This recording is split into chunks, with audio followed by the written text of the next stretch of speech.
নমস্কার বন্ধুরা, তোমরা কেমন আছো? আশা করি তোমরা ভালো আছো। তো আমিও ভালো আছি।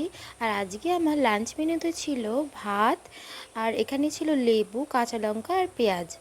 তার সাথে নিয়ে নিয়েছি ঢ্যাঁড়স ভাজা। আজকে একটু অন্যরকমভাবে ঢ্যাঁড়স ভাজা করেছি। অন্য সময় ছোটো ছোটো করে কেটে করি, আজকে একটু হালকা লম্বা লম্বা করে কেটে ঢ্যাঁড়স ভাজা করেছি, মানে ঝাল করার পরিস্থিতিতে তারপরে লাস্টে ভাজা হয়ে গেছে।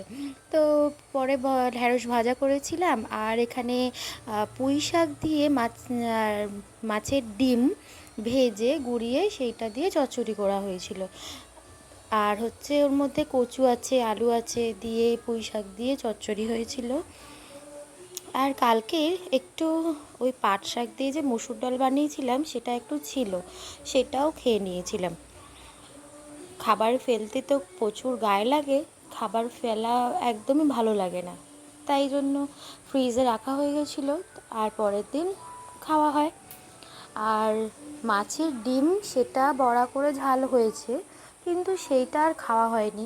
এই সব দিয়ে খাওয়া হয়ে গেছে বলে সেটা আর খেতে ভুলেই গেছি, মানে ভাত শেষ, আর কি খাবো, আর পেটও ভরে গেছে। এই যে ডাল খেয়ে নিলাম।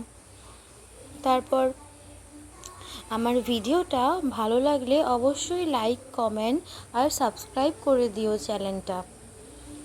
আর সেই সবদি দেখো অবশ্যই ভিডিওটা।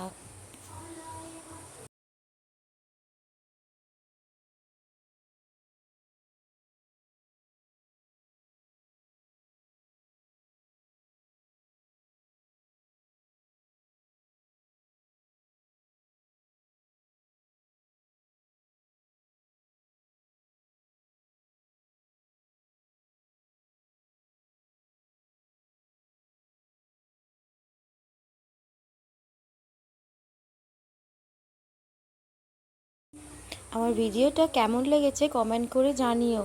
Thanks for watching, tata.